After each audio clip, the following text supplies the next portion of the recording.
Hallelujah. Praise Lord. ദൈവത്തിന് നന്ദിയോട് സ്തോത്രം ചെയ്യുന്നു. ഈ അനുഗ്രഹിക്കപ്പെട്ട ഹല്ലേലൂയ ദിവസത്തിനായിട്ട് ഞാൻ ദൈവത്തിന് സ്തോത്രം ചെയ്യുന്ന എല്ലാ പ്രിയപ്പെട്ടവർക്കും കർത്താവ് യേശു ക്രിസ്തുവിൻ്റെ നാമത്തിൽ എൻ്റെ സ്നേഹവന്ദനത്തെ അറിയിക്കുന്ന എല്ലാവരും സുഖത്തോടും ക്ഷേമത്തോടും സന്തോഷത്തോടുമായിരിക്കുന്നു എന്ന് വിശ്വസിക്കുന്ന എല്ലാവരെയും ദൈവം ധാരാളമായിട്ട് അനുഗ്രഹിക്കട്ടെ. ഇന്നത്തെ ചിന്തയ്ക്കായിട്ടൊരു വാക്യം വായിപ്പാൻ ഞാൻ ആഗ്രഹിക്കുന്നു. 32-ാം സങ്കീർത്തനം അതിൽ 1-നുള്ള വാക്യം, ലംഘനം ക്ഷമിച്ചും പാപം മറച്ചും കിട്ടിയവൻ ഭാഗ്യവാൻ, യഹോവ അകൃത്യം കണക്കിടാതെയും ആത്മാവിൽ കപടമില്ലാതെ ഇരിക്കുകയും ചെയ്യുന്ന മനുഷ്യൻ ഭാഗ്യവാൻ. ഇവിടെ രണ്ട് ഭാഗ്യവാന്മാരെ കുറിച്ചാണ് പറയുന്നത്. കഴിഞ്ഞ ദിവസവും ഹല്ലേലൂയ ഭാഗ്യവാന്മാരെ കുറിച്ച് പറയുവാൻ കർത്താവ് ഭാഗ്യം ഒരുക്കി തന്നു. ഇവിടെ പറയുക, ലംഘനം ക്ഷമിച്ചും പാപം മറച്ചും കിട്ടിയവൻ ഭാഗ്യവാൻ. ദൈവത്തിന് സ്തോത്രം. യഹോവ അകൃത്യം കണക്കിടാതെയും ആത്മാവിൽ കപടമില്ലാതെയും ഇരിക്കുന്ന മനുഷ്യൻ ഭാഗ്യവാൻ. എത്ര അനുഗ്രഹിക്കപ്പെട്ട വാക്യമാണ്. ഹല്ലേലൂയ. ലംഘനം ക്ഷമിച്ച് പാപം മറച്ച് കെട്ടിയവനാ ഭാഗ്യവാൻ. ദൈവത്തിന് സ്തോത്രം. നമ്മുടെ ലംഘനത്തെ ക്ഷമിച്ച് നമ്മുടെ പാപത്തെ ഹല്ലേലൂയ മറച്ച് ഹല്ലേലൂയ ദൈവം നമുക്ക് വേണ്ടി വലിയവ ചെയ്തു. പ്രിയമുള്ളവർ, എത്ര പേർക്ക് പറയുവാൻ കഴിയും? ദൈവത്തിന് സ്തോത്രം. ഹല്ലേലൂയ, എനിക്ക് വേണ്ടി എൻ്റെ തമ്പുരാൻ എൻ്റെ പാപത്തെ ഹല്ലേലൂയ ക്ഷമിച്ച് തന്ന് എൻ്റെ ദൈവം എനിക്ക് വേണ്ടി നല്ലതൊരുക്കി. ഹല്ലേലൂയ. ആ മനുഷ്യനെക്കുറിച്ചാണ് പറയുന്നത്, അവൻ ഭാഗ്യവാൻ. എന്നിട്ട് പറയുക, യഹോവ അകൃത്യം കണക്കിടാതെയും ആത്മാവിൽ കപടമില്ലാതെ ഇരിക്കുന്ന മനുഷ്യൻ ഭാഗ്യവാൻ. ദൈവത്തിന് സ്തോത്രം. കപടം മനസ്സിൽ വെച്ചുകൊണ്ട് ഇരിക്കാത്ത അല്ല, ദൈവത്തിന് സ്തോത്രം, ഇല്ലാതെയും ഇരിക്കുന്ന മനുഷ്യൻ ഭാഗ്യവാനെന്ന്. കപടം എന്ന് പറഞ്ഞാൽ ദൈവത്തിന് സ്തോത്രം അല്ലെ നമ്മുടെ മനസ്സിലുണ്ടെങ്കിൽ ദൈവത്തിന് സ്തോത്രം ദൈവം നമ്മളെ അല്ലെ കർത്താവ് നമ്മളെ ഭാഗ്യവാനായിട്ട് കണക്കാക്കത്തില്ല. പ്രിയമുള്ളവരെ, കപടമില്ലാത്തവൻ അവനാണ് ഭാഗ്യവാൻ. ദൈവത്തിന് സ്തോത്രം. ഇന്ന് രാവിലെ എന്നെ കേട്ടുകൊണ്ടിരിക്കുന്ന പ്രിയപ്പെട്ടവരോട് ഈ വാക്യത്തിന് മുമ്പാകെ നമ്മളെ ഒന്ന് ഏൽപ്പിച്ചു കൊടുക്കുവാൻ കഴിയുമോ? ഹല്ലേലൂയ. ദൈവം കർത്താവിൻ്റെ സന്നിധിയിൽ ഞാൻ എപ്രകാരമായിരിക്കുന്നുവെന്നോ നമുക്കൊന്ന് പറയുവാൻ കഴിയുമോ? ദൈവത്തിന് സ്തോത്രം. ഒത്തിരി കാര്യങ്ങൾ ഈ സങ്കീർത്തനത്തിൽ നമുക്ക് കാണുവാൻ കഴിയുന്നു. ദൈവത്തിന് സ്തോത്രം. ഈ 5-ാം വാക്യം വായിക്കുന്നു, ഞാൻ എൻ്റെ പാപം നിന്നോട് അറിയിച്ചു, എൻ്റെ അകൃത്യം മറച്ചതുമില്ല, എൻ്റെ ലംഘനങ്ങളെ യഹോവയോട് ഏറ്റുപറയുമെന്ന് ഞാൻ പറഞ്ഞു, അപ്പോൾ നീ എൻ്റെ പാവത്തിൻ്റെ കുറ്റം ക്ഷമിച്ചു തന്നു. ദൈവത്തിന് സ്തോത്രം. ഹല്ലേലൂയ. ഒരു ഭക്തൻ പറയുക, പ്രിയമുള്ളവരെ, ഭാഗ്യവാനായ ഒരു മനുഷ്യൻ ഹല്ലേലൂയ ദൈവത്തിന് സ്തോത്രം പ്രകാരമാണ്, ഞാൻ എൻ്റെ പാവം നിന്നോട് അറിയിച്ചു, എൻ്റെ അകൃത്യം മറച്ചതുമില്ല. ദൈവത്തിന് സ്തോത്രം. ദൈവസന്നിധിയിൽ നമ്മുടെ പാപത്തെ കുറവുകളെ ഏറ്റുപറഞ്ഞ് ദൈവസന്നിധിയിലായിരിക്കുന്ന പ്രിയപ്പെട്ടവരെ, അവരെക്കുറിച്ച് അവിടെ പറയുന്നത്, ദൈവത്തിന് സ്തോത്രം, എൻ്റെ ലംഘനങ്ങളെ യഹോവയോട് ഏറ്റുപറയുമെന്ന് ഞാൻ, അപ്പോൾ നീ എൻ്റെ പാപത്തിൻ്റെ കുറ്റം ക്ഷമിച്ചു തന്നു. ദൈവത്തിന് സ്തോത്രം. ക്ഷമിക്കുന്ന, നമുക്ക് വേണ്ടി പ്രവർത്തിക്കുന്ന നല്ലൊരു കർത്താവിനെയാണ് നമ്മൾ ആരാധിക്കുന്നത്. ഇവിടെ പറയുക, അപ്പോൾ എൻ്റെ പാപത്തിൻ്റെ ദൈവത്തിന് സ്തോത്രം കുറ്റം ക്ഷമിച്ചു തന്നു. എന്നിട്ട് പറയുന്ന, ഏത് ഭക്തനും ദൈവത്തിന് സ്തോത്രം, ഇത് നിമിത്തം ഓരോ ഭക്തനും കണ്ടെത്താവുന്ന കാലത്ത് നിന്നോട് പ്രാർത്ഥിക്കുമെന്ന്. ദൈവത്തിന് സ്തോത്രം. നമുക്ക് ദൈവസന്നിധിയിൽ നിന്ന് പ്രാർത്ഥിക്കുവാൻ കഴിയുമോ? പ്രിയമുള്ളവരെ, ദൈവസന്നിധിയിൽ നിന്ന് കരയുവാൻ കഴിയുമോ? നമ്മുടെ പാപത്തെ ഒന്ന് ഏറ്റുപറഞ്ഞ് ദൈവസന്നിധി പ്രാർത്ഥിക്കുവാൻ കഴിയുമോ? നമ്മുടെ ലംഘനങ്ങളെ, നമ്മുടെ കുറ്റങ്ങളെ, ദൈവസന്നിധി കുറവുകളെ ഒന്ന് ഏറ്റുപറഞ്ഞ് ദൈവസന്നിധി പ്രാർത്ഥിക്കുവാൻ കഴിയുമോ? കർത്താവ് നമുക്ക് വേണ്ടി പ്രവർത്തിക്കും. പ്രിയമുള്ളവരെ, ദൈവം നമുക്ക് വേണ്ടി വലിയവ ചെയ്യും. അവനെയാണ് ഭാഗ്യവാൻ എന്ന് പറയുന്നത്. എന്നിട്ട് പറയുകയാണ്, ദൈവത്തിന് ഈ പെരുവെള്ളം കവിഞ്ഞു വരുമ്പോൾ അത് അവൻ്റെ അടുക്കലോളം ഒരു ഭാഗ്യവാൻ്റെ ഹല്ലേലൂയ അനുഗ്രഹമാണ്. ദൈവത്തിന് സ്തോത്രം. ഹല്ലേലൂയ.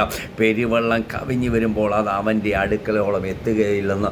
പെരുവെള്ളം പോലുള്ള പ്രശ്നങ്ങൾ, പ്രതിസന്ധികൾ ജീവിതത്തിന് നേരെ തലയ്ക്ക് മീതെ കടന്നു വന്നാലും അത് നമ്മുടെ അടുക്കൽ എത്തത്തില്ലെന്ന്. ഹല്ലേലൂയ. നമ്മളെ സംരക്ഷിക്കുമെന്ന്, നമ്മളെ കരുതുമെന്ന് ഹല്ലേലൂയ കണ്ടെത്താമെന്ന സമയത്ത് കർത്താവിനോടൊന്ന് പ്രാർത്ഥിച്ചാൽ, നമ്മുടെ കുറ്റമൊന്ന് ഏറ്റുപറഞ്ഞാൽ, നമ്മുടെ പാപത്തെ ഒന്ന് ഏറ്റുപറഞ്ഞ് ദൈവസ്ഥനിൽ ഇരുന്ന് പ്രാർത്ഥിക്കുവാൻ നമ്മൾ തയ്യാറായാൽ, പ്രിയമുള്ളവർ, ഏത് പ്രശ്നത്തിനെയും ഹല്ലേലൂയ പ്രശ്നത്തിന് മുമ്പിൽ നമുക്ക് പരിഹാരം വരുത്തി തരുവാൻ, നമുക്ക് വേണ്ടി വലിയവ ചെയ്യുവാൻ നമ്മുടെ കർത്താവ് മതിയായവനാണെന്ന് ദൈവവചനം നമ്മളെ പഠിപ്പിക്കുന്നത്. ഇവിടെ പറയുക, പെരുവെള്ളം കവിഞ്ഞു വരുമ്പോൾ അത് അവൻ്റെ അടുക്കലോളം എത്തത്തില്ലെന്ന്, നമ്മുടെ അടുക്കൽ വരത്തില്ലെന്ന്. ഹല്ലേലൂയ. പെരുവെള്ളം പോലുള്ള പ്രശ്നങ്ങൾ ജീവിതത്തിന് നേരെ കടന്നു വന്നാലും നമ്മളെ സംരക്ഷിക്കുന്ന ഒരുവനുണ്ടെന്ന് ദൈവവചനം നമ്മളെ പഠിപ്പിക്കുക. പ്രിയമുള്ളവരെ, പ്രൈസ് ലോർഡ്. ഇന്ന് രാവിലെ എന്നെ കേട്ടുകൊണ്ടിരിക്കുന്ന പ്രിയപ്പെട്ടവരെ, എനിക്ക് നിങ്ങളോട് പറയുവാനുള്ളത്, ഹല്ലേലൂയ, ദൈവസന്നിധിയിൽ ഒന്ന് പ്രാർത്ഥിക്കുവാൻ തയ്യാറാകുമോ? ഒന്ന് കരയുവാൻ തയ്യാറാകുമോ? പെരുവെള്ളം പോലുള്ള പ്രശ്നങ്ങൾ ജീവിതത്തിന് നേരെ കടന്നു വരട്ടെ, പ്രതിസന്ധികൾ കടന്നു വരട്ടെ. ഹല്ലേലൂയ. അത് നമ്മുടെ അടുക്കൽ എത്താതെ വേണം നമ്മളെ സംരക്ഷിച്ച് നിർത്തുവാൻ നമ്മുടെ കർത്താവ് മതിയായവനാ.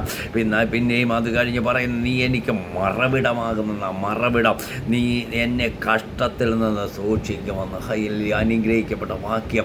കഷ്ടത ജീവിതത്തിൽ കടന്നു വന്നാലും എന്നെ സൂക്ഷിക്കുന്ന ഒരു ഭാഗ്യവാനാ. ലംഘനം ക്ഷമിച്ചും പാപം മറച്ചും കിട്ടിയ മനുഷ്യൻ ഭാഗ്യവാനെന്ന് ഞാൻ പറഞ്ഞില്ല. ഭാഗ്യവാൻ ആ ലംഘനം ക്ഷമിച്ചും പാപം മറച്ചും കിട്ടിയവൻ്റെ ഹല്ലേലൂയ അനുഗ്രഹമാണ് ഇവിടെ നമ്മൾ കാണുന്നത്. ഹല്ലേലൂയ, നീ എനിക്ക് മറവിടമാകുന്നു, നീ എന്നെ കഷ്ടത്തിൽ നിന്ന് സൂക്ഷിക്കും. രക്ഷയുടെ ഉല്ലാസഘോഷം കൊണ്ട് നീ എന്നെ മറയ്ക്കും. രക്ഷയുടെ ഉല്ലാസഘോഷം കൊണ്ട് ദൈവത്തിന് സ്തോത്രം. നമ്മെ മറയ്ക്കുന്ന ഒരുവൻ നമ്മുടെ കർത്താവ് മറയ്ക്കുമെന്ന് ദൈവത്തിന് സ്തോത്രം. പിന്നെയും പറയുകയാണ്, ദൈവത്തിന് സ്തോത്രം, ഞാൻ നിന്നെ ഉപദേശിച്ച് നടക്കേണ്ടുന്ന വഴി നീ എനിക്ക് കാണിച്ചു തരും. എന്ത് അനുഗ്രഹിക്കപ്പെട്ട വാക്യമാണ്.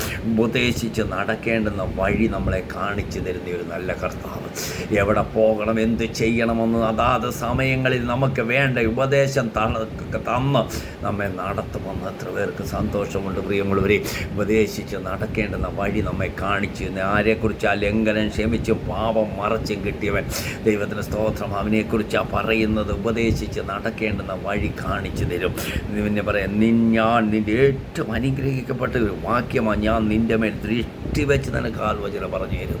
നീ നടന്നു പോകുമ്പോൾ നിൻ്റെ മേൽ ദൃഷ്ടി ഉണ്ടായിരിക്കുമെന്ന്. ദൃഷ്ടി, ഹല്ലേലൂയ, ദൈവത്തിന് സ്തോത്രം, ആലോചന പറഞ്ഞു തരും. അതാത് സമയങ്ങളിൽ എവിടൊക്കെ പോകണം, എന്തൊക്കെ ചെയ്യണമെന്ന് പറഞ്ഞു തരുന്നവൻ ദൃഷ്ടി വെച്ച് ആലോചന പറഞ്ഞു തരും. ഹല്ലേലൂയ, ഇത്ര നല്ല സംരക്ഷകൻ വേറെ ആരുണ്ട്? നമ്മുടെ കർത്താവ് അല്ലാതെ നമ്മെ സംരക്ഷിക്കുവാൻ ആരുണ്ട് പ്രിയമുള്ളവരെ? വാക്യത്തിന് മുമ്പാകെ ഏൽപ്പിച്ചു കൊടുക്കുവാൻ കഴിയുമോ? നമ്മെ ഒന്ന് സമർപ്പിക്കുവാൻ കഴിയുമോ? നമ്മുടെ അവസ്ഥകൾ അറിയുന്നവൻ, നമ്മുടെ ആവശ്യങ്ങൾ അറിയുന്നവൻ, നമ്മുടെ വേദനകൾ അറിയുന്നവൻ. ഹല്ലേലൂയ, ദൈവത്തിന് സ്തോത്രം. പെരുവെള്ളം കവിഞ്ഞു വരുമ്പോൾ അത് അവൻ്റെ അടുക്കലോളം എത്തുകയില്ല. നീ എനിക്ക് മറവിടമാകുന്നു, നീ എന്നെ കഷ്ടത്തിന് സൂക്ഷിക്കും. രക്ഷയുടെ ഉല്ലാസഘോഷം കൊണ്ട് നീ എന്നെ ചുറ്റിക്കൊള്ളും. ഞാൻ നിന്നെ ഉപദേശിച്ച് നടക്കേണ്ടുന്ന വഴി നിനക്ക് കാണിച്ചു തരും. ഞാൻ നിൻ്റെ മേൽ ദൃഷ്ടി വെച്ച് നിനക്ക് ആലോചന പറഞ്ഞു തരുന്ന, നമ്മെ നടത്തേണ്ടെന്ന്, നമ്മളെ എത്തിക്കേണ്ടിടത്ത് എത്തിക്കുന്ന, നമ്മളെ സംരക്ഷിക്കുന്ന, നമ്മെ കരുതുന്ന നമ്മുടെ നല്ല കർത്താവ്. അല്ലെ, കർത്താവിൻ്റെ സന്നിധി നമ്മളെ തന്നെ ഏൽപ്പിച്ചു കൊടുക്കാം. പ്രിയങ്ങളെ, വചനത്തിന് മുമ്പാകെ നമ്മളെ ഒന്ന് ഏൽപ്പിച്ചു കൊടുക്കാം, നമ്മളെ ഒന്ന് സമർപ്പിക്കാം. നമ്മുടെ കർത്താവ് ഹല്ലേലൂയ, ആരാമൻ വലിയവനാ. കഷ്ടത വരട്ടെ, ജീവിതത്തിൽ പ്രതിസന്ധികൾ വരട്ടെ, പ്രശ്നങ്ങൾ വരട്ടെ, ഭാരങ്ങൾ വരട്ടെ, രോഗങ്ങൾ വരട്ടെ, നമ്മെ സംരക്ഷിക്കുവാൻ കഴിയുന്ന ഒരുവനെയാണ് നമ്മൾ ആരാധിക്കുന്ന. മറന്നു പോകരുത്. രാവിലെ നമ്മെ തന്നെ ദൈവസന്നിധി വചനത്തിന് മുമ്പാകെ സമർപ്പിക്കാം.